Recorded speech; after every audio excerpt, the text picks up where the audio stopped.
বাংলাদেশ। ঈদ মোবারক বাংলাদেশ। বাংলাদেশকে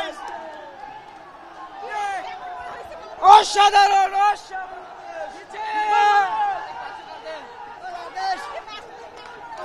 আলহামদুলিল্লাহ ভালো, আমরা খুশি। বাংলাদেশ খুবই ভালো লাগছে, আমরা জিতেছি।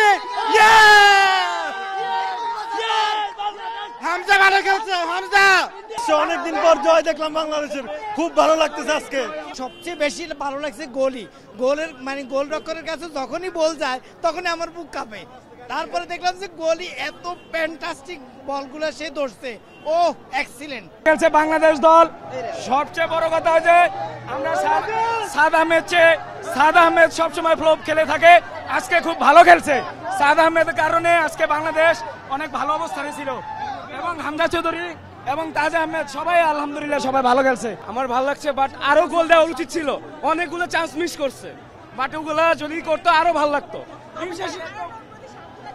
আরো হারাবো ইনশাআল্লাহ।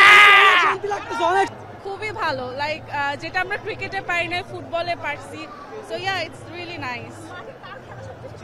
Of course Hamza, he was one man army, but একটু রাগ লাগছিল গোলকিপারটার উপর, বিকজ ও হচ্ছে কি বারবার মানে ওর জায়গা থেকে সরে আসছিল, but then he tackled really well.